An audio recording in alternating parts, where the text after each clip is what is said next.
વડોદરામાં સતત 11મા દિવસે પણ ઇન્ડિગોની સેવાઓ ઠપ થઈ ગઈ છે। આજે પણ વડોદરાથી ઇન્ડિગોની તમામ ફ્લાઇટ્સ રદ થઈ છે। ઓપરેશનલ કારણોસર વડોદરાથી મુંબઈ, હૈદરાબાદ, ગોવાની ફ્લાઇટ્સ કેન્સલ કરવામાં આવી છે।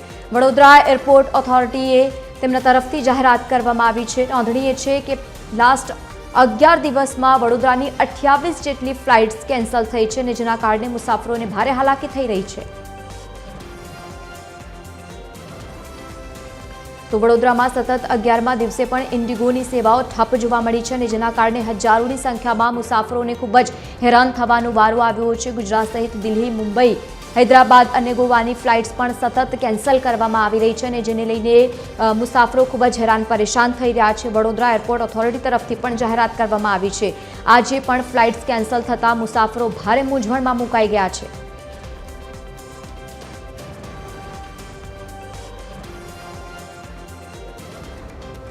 તો વડોદરામાં આજે વધુ એકવાર ફ્લાઇટ્સ કેન્સલ થઈ છે।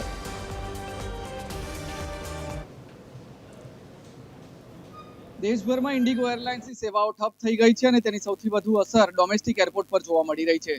વડોદરાના જે ડોમેસ્ટિક એરપોર્ટ છે ત્યાં ઇન્ડિગો ફ્લાઇટ ન હોવાને કારણે મુસાફરો રજડી રહ્યા છે। છેલ્લા ઘણા દિવસથી હેરાન થઈ રહ્યા છે। વડોદરામાં છેલ્લા 11 દિવસથી 28 ઇન્ડિગોની ફ્લાઇટ કેન્સલ થઈ છે। દેશના જુદા જુદા શહેરોમાં વડોદરાથી જતા જે નાગરિકો છે એ તેને કારણે પરેશાન થઈ રહ્યા છે। આજે પણ આપ જોઈ શકો છો 11મા દિવસે પણ આ જ પ્રકારની પરેશાનીઓનો સામનો મુસાફરોને કરવો પડી રહ્યો છે। અહીંયા જેટલા પણ મુસાફરો પહોંચી રહ્યા છે તેમને અલગ અલગ પ્રકારની તકલીફોનો સામનો કરવો પડી રહ્યો છે। આપે ક્યાં જવાનું હતું અને અત્યારે શું એની સ્થિતિ છે ઇન્ડિગો ફ્લાઇટ? મારે અહીંયાથી હૈદરાબાદ જવાનું હતું અને હૈદરાબાદથી મસ્કત જવાનું હતું।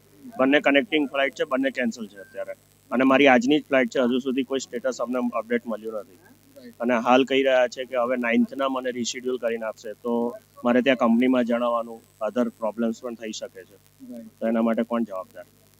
અને પહેલેથી આ લોકોએ જાણ નહોતી? ના, અને એમનો કોઈ ટોલ ફ્રી નંબર પણ ચાલતો નથી, કસ્ટમર કેર પણ કોઈ આન્સર કરતા નથી। એટલે ઇન્ડિગો એરલાઇન્સની વર્સ્ટ સેવા છે તમને એવું લાગે? હાલના સમયે તો એ જ છે, એ જ કહી શકાય કે વર્સ્ટ સેવા છે। એમને એટલીસ્ટ પહેલેથી જાણ કરવી જોઈએ, કેમ કે બધા અત્યારે જે આવ્યા છે એમને આજની જ ફ્લાઇટ છે। હજુ સુધી અમને કોઈને ફ્લાઇટ સ્ટેટસ ક્લિયર મળતું નથી। તો હવે તમારી પાસે બીજો કયો ઓપ્શન? કોઈ ઓપ્શન નહીં, અમારે વેઇટ જ કરવું પડે, કેમ કે આજે ને આજે હવે કેવી રીતે અમે બીજી ફ્લાઇટ લઈએ? મારી અત્યારે સાંજની 5:30ની ફ્લાઇટ છે, હજુ સુધી એમાં મેસેજ કોઈ આવ્યો નથી, એટલે અમે પૂછવા આવ્યા છે। અત્યારે કહે છે અમારા સર્વર પણ ડાઉન છે, તો અમે શું કરીએ?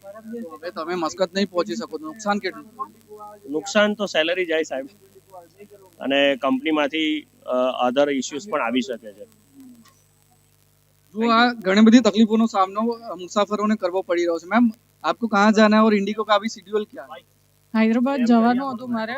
ઓલરેડી વેડનસડે ની ફ્લાઇટ હતી જે રીસ્કેડ્યુલ થઈને આજની થઈને આજે બી કહે છે કે કેન્સલ છે।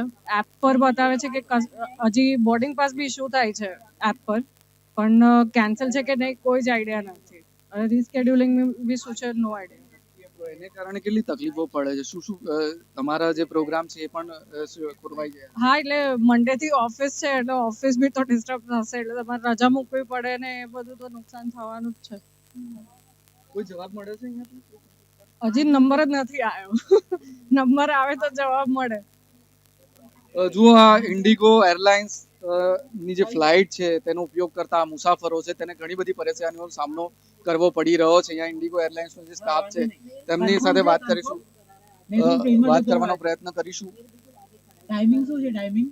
એક્સક્યુઝ મી, સોરી,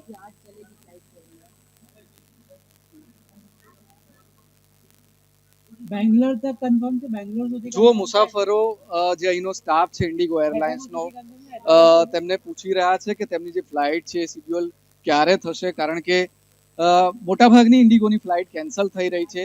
આજે પણ 4 ફ્લાઇટ વડોદરાથી મુંબઈ, દિલ્હી, હૈદરાબાદ અને ગોવાની કેન્સલ થઈ છે અને જે 2 ફ્લાઇટ છે મુંબઈની એ પણ રીશેડ્યુલ થઈ છે, એટલે 4 થી 5 કલાક મોડી એ શેડ્યુલમાં બતાવી રહી છે અને તેને કારણે જે સમયસર પહોંચવું જોઈએ મુસાફરોને તે નથી પહોંચી શકતા। તેમની પાસે એરલાઇન્સ સિવાયનો બીજો કોઈ એવો ઝડપી વિકલ્પ નથી જેથી કરીને અન્ય ફ્લાઇટમાં કનેક્ટિંગ ફ્લાઇટ સુધી બીજા શહેરોમાં પહોંચી શકે અને તેને જ કારણે વડોદરા એરપોર્ટથી જેટલા પણ મુસાફરો દેશના અન્ય શહેરોમાં મુસાફરી કરી રહ્યા છે તેમને પારાવાર મુશ્કેલીઓનો સામનો કરવો પડી રહ્યો છે।